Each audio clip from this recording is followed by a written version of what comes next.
You should be too. Oh, okay, yeah. Wyatt, remind me, we got to turn our phones on airplane mode. Yeah, bye. So, we're in a new world, and part of this world does not have an abundance of toner. So we have QR codes for programs this year instead of printed programs. We appreciate you bearing with that.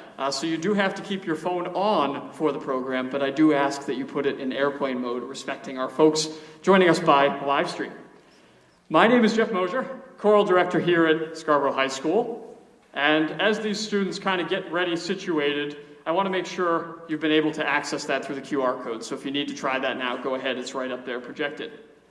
While we're talking about programs, there's one student in particular I have to thank. We call her our sovereign of social media. This is Livy Richard. Livy has created both the posters for this evening and the program. Thank you, Livy.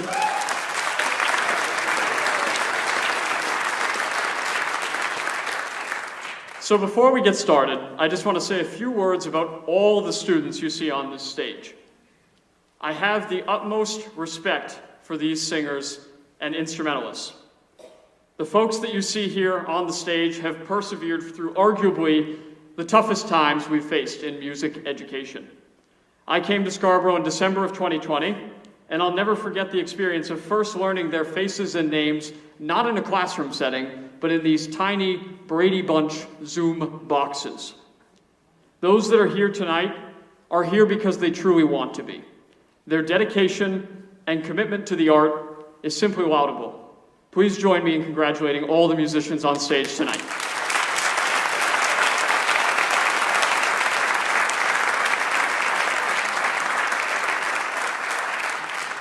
We begin with the chorus. We are accompanied by Josie DeFilippo, and our first piece tonight is Susan Labar's setting of the Langston Hughes poem, Hold Fast to Dreams.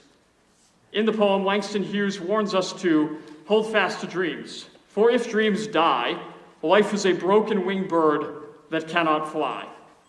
Hold fast to dreams, for when dreams go, life is a barren field frozen with snow. We feel that this text is particularly relevant to the global situation we find ourselves in today. We hope you enjoy Susan Labar's Hold Fast to Dreams.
Well, the Latin O Magnum Mysterium text is commonly associated with Christmas and the great mystery of the virgin birth.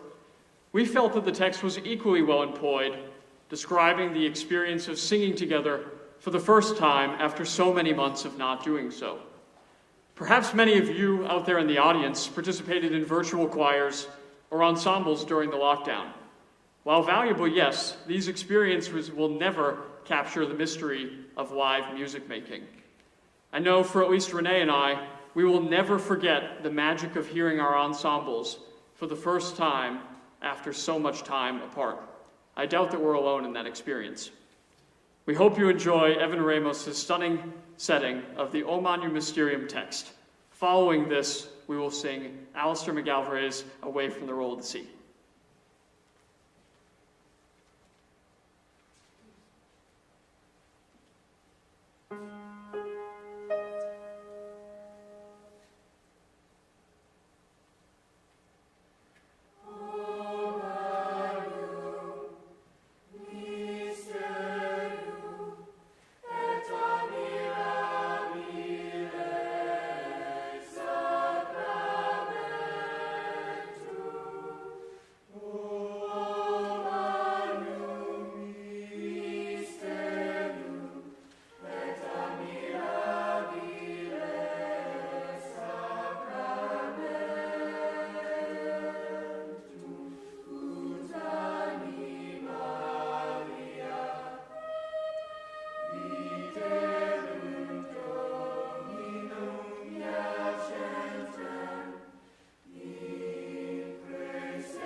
When I first met Roland Dilworth, I was living and working in New South Wales, Australia.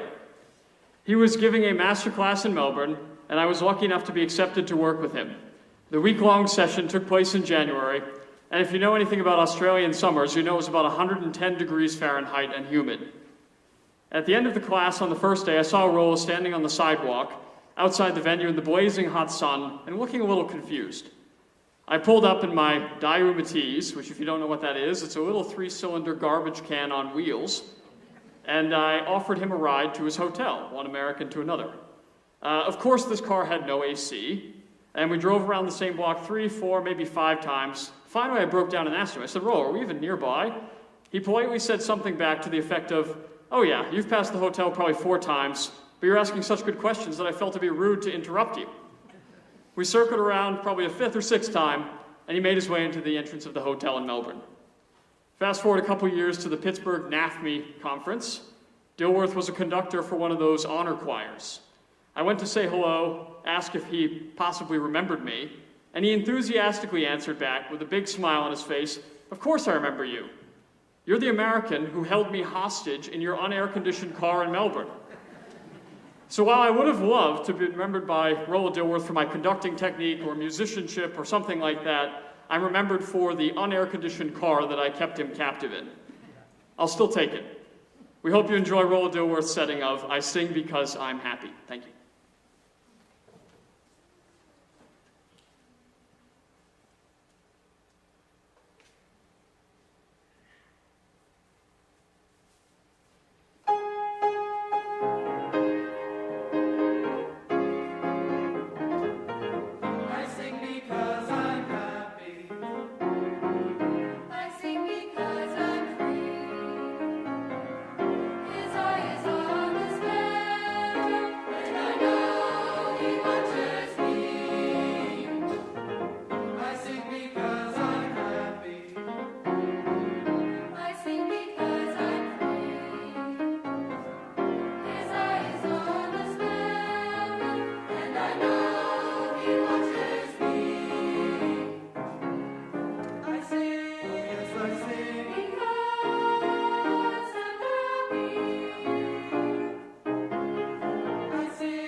only wish that you could see the smile on my face right now. That feels so good. 2 years is a long time to miss that opportunity of being together and sharing with you everything we've worked on so hard since we started school. And it's gotten better and better, and it's been a great pleasure and experience for all of us. That was called Noble Spirit March. The next piece is called Two British Folk Songs.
I know that somewhere out there, aha, I found you. Could we have the house lights on for a minute? So, in order to take the 3 classes that are all combined together for this concert and be able to play a concert, we've needed to make some kind of special rehearsal plans.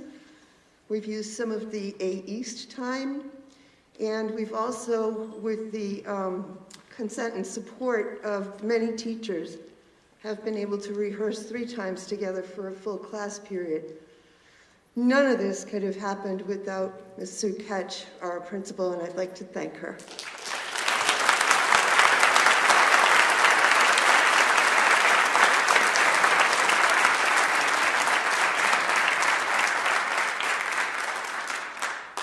Our next piece is another flex band. That's become all our new experience because you may have noticed, or not, our instrumentation's a little strange after COVID. Some instruments we have a lot of, some none, and some only a few. So flex band was developed by a lot of arrangers so that we could figure out who can play part 1, part 2, part 3, and bring it together as a piece of music. The march was a normally arranged piece of music, but the 2 British folk songs was a flex band piece. So the goal is that at the end of our practice, you can't tell the difference. The next piece that we're going to perform will be done by the wind ensemble only. This is a piece that during COVID, we spent some time listening to. They wrote about it. We talked about the different aspects of this piece of music. Like 2 British folk songs, this piece is also based on British folk songs. It comes from the Vaughan Williams English Folk Song Suite. And the title is 17 Come Sunday.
So one of the things that happened to us with the different instrumentation, besides going into a lot of flex band scores, we've been asking for some adults who teach here to also join us in performing at this concert. It really helps because when you're playing a band arrangement, the instruments matter. Some parts can't be played by one instrument or another. And some instruments have so many parts written for them that you can't fill them with 4 people. So we'd like to thank Michelle Boggs and Aaron Henry for helping us out tonight.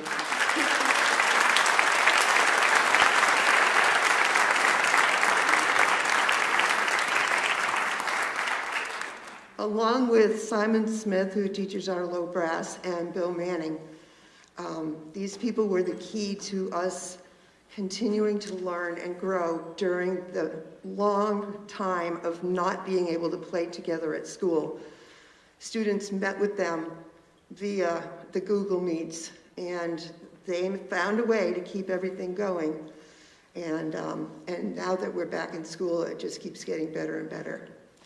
So I need to tell you a little bit about this next piece.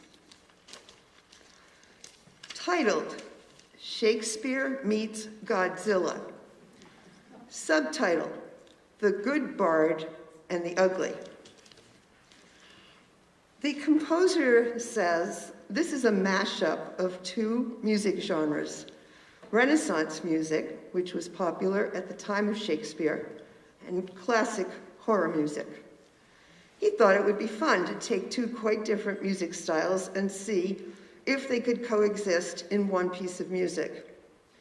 He took a cinematic approach and created a music score that follows a script from an imaginary movie. You will see the super titles for the movie appearing above the band, and we hope that you enjoy Shakespeare Meets Godzilla.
Thank you to Matthew Fagerland for designing our super titles.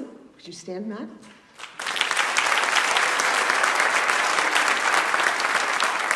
And thank you to Eric Lehman for the perfectly cued changes in the script. Alyssa?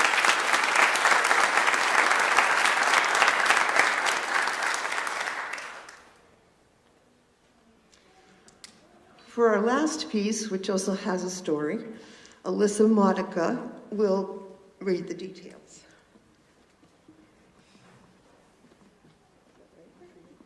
Yep. I'm good. Okay, The Telltale Heart, the classic short story written by Edgar Allan Poe in 1843, tells the tale of an unnamed narrator who is haunted by an old man who lives with him. Specifically, he is deeply troubled by the old man's vulture-like, pale blue eye.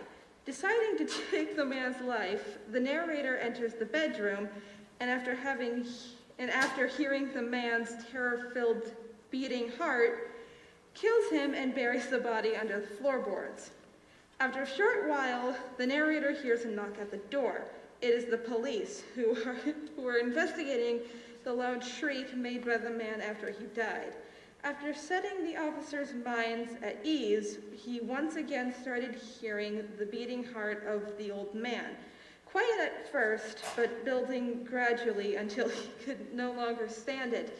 "Villains," he shrieked, "dissemble no more. I admit the deed. Tear up the planks. Here, here, it is the beating of his hideous heart." Thank you.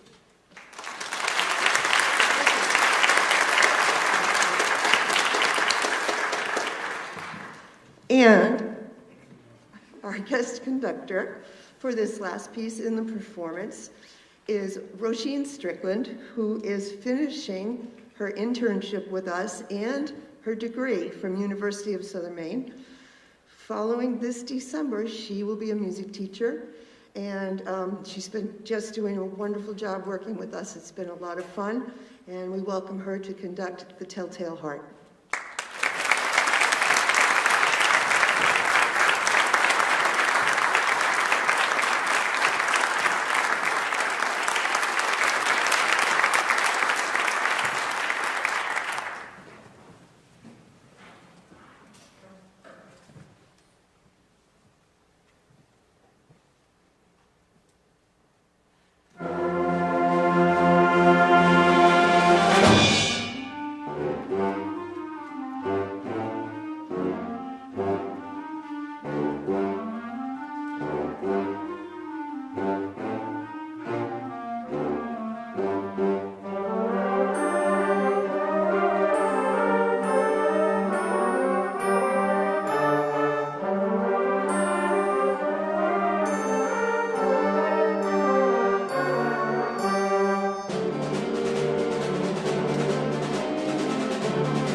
so much. You're welcome to come back on December 15th when we will be putting together our holiday program in a very short time. We hope to see you then. Thank you and good night.